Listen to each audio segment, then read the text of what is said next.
Hello everyone, my name is Hakeem Kashif, and today I'll be diving into the issue of overfishing and exploring how it connects to the economic concepts we've studied in this course, so by the end of this presentation, you'll have a deeper understanding of how human behavior impacts our shared resources. So the agenda is as follows. First, I'll explain the tragedy of the commons and its relationship with overfishing. Then I'll break down what overfishing actually is and why it keeps happening. After that, I'll share a case study on bluefin tuna, which shows how overfishing affects specific fish species. Then we'll look at the impacts that it has on the environment and people. And finally, I'll talk about some solutions we can put in place to help fix this problem. To begin, I'd like to explain what the tragedy of the commons is in my own words. Essentially, the tragedy of the commons is when a lot of people share something and each person takes more than they need. Because everyone is doing this, the thing that they are sharing gets used up or ruined. For example, imagine there is a big cookie jar in the middle of a room, and everyone can take a cookie whenever they want. If one person takes a lot of cookies, others who are optimizing individuals might think that if I don't take as many cookies as I can, I might get fewer than my friend. So they also take more cookies to make sure they get enough. In the end, everyone takes too many cookies and soon the jar is empty. No one has cookies left to enjoy. Now let's talk about overfishing, which is a real life example of the tragedy of the commons. Overfishing happens when people catch fish from the ocean faster than the fish can reproduce. It's still a big problem today because if some fishers try to catch fewer fish to, say, protect the ocean, others, as optimizing individuals, see it as a chance to catch even more.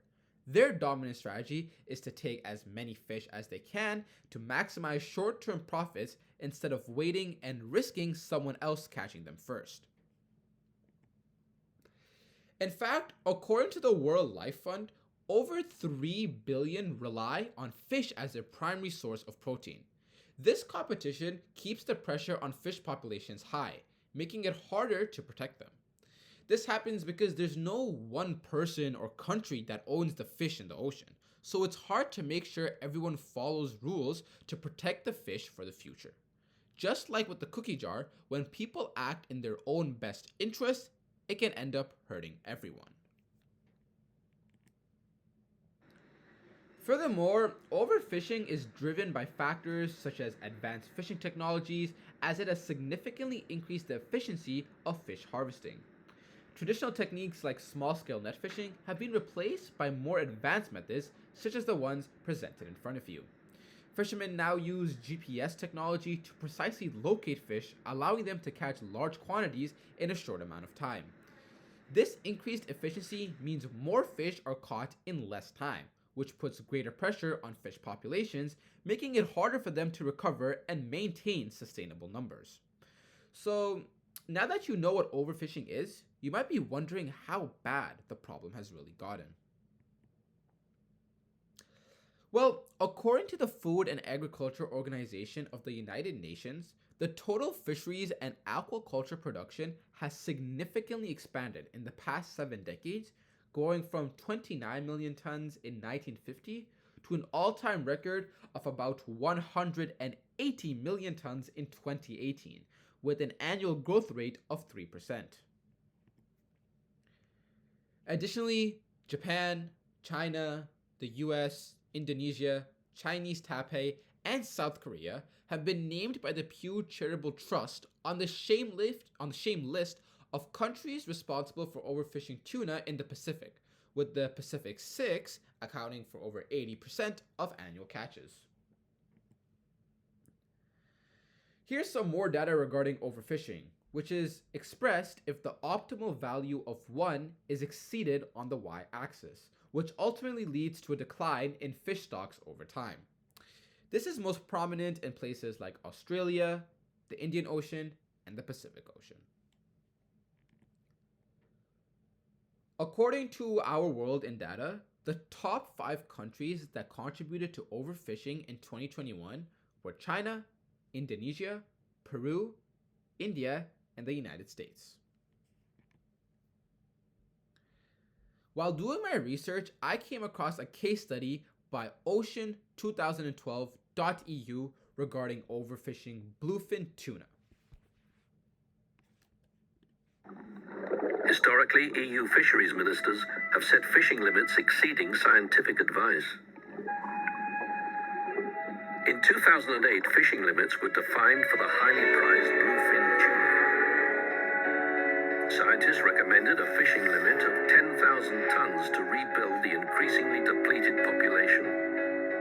However, the EU and other fishing nations decided on a fishing limit of 29,500 tons, 3 times what scientists had suggested. Then, despite this already inflated limit, 61,000 tons of bluefin tuna were caught. That is 6 times more than the recommended limit. Billions of euro in public subsidies are fueling this overfishing. If this continues, soon there will be no fish left. Now, I'll be addressing the consequences of continuing overfishing and the solutions we can implement to protect fish populations. When we overfish, we mess up the food chain because fish are food for other animals.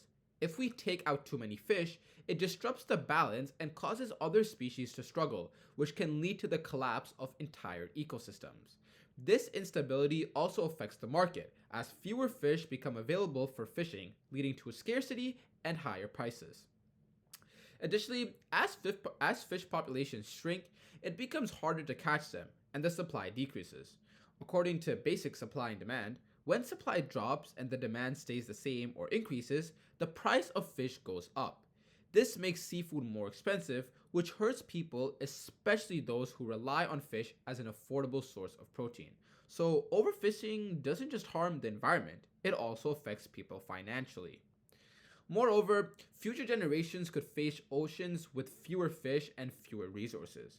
By overfishing today, we're using up resources that could benefit future generations.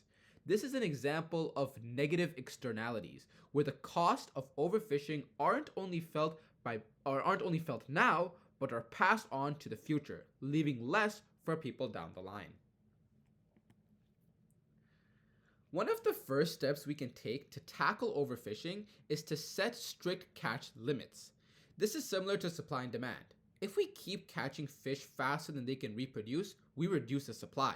By limiting how much fish can be caught, we give fish populations time to recover and grow back.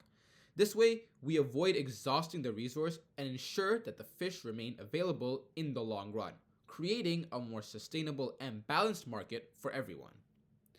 Next, we can create no fishing zones, which are areas where fish is completely banned. These zones are like protected reserves that allow marine life to thrive without the pressures of human activity.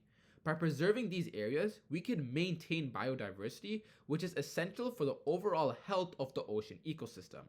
It's also a way to protect future supply for the fishing industry by allowing certain species to breed and replenish. Finally, banning harmful fishing methods like deep sea trawling and drift nets is essential. These techniques are extremely damaging to ecosystems because they capture more fish than necessary and destroy habitats. By banning them, we're not only protecting marine life, but also ensuring that the fishing industry itself stays viable in the long run by reducing environmental destruction. This is where economics comes in again. By reducing the damage to our oceans, we avoid future costs that would come from losing fish stocks and having to find alternatives. In conclusion, overfishing is a classic example of the tragedy of the commons, where individual actions driven by self-interest harm the collective good. However, we have the tools and knowledge to reverse this trend. Ultimately, the choice is ours. We can let overfishing destroy marine life and our future, or we can take bold steps to restore balance and ensure a thriving ocean economy for generations to come.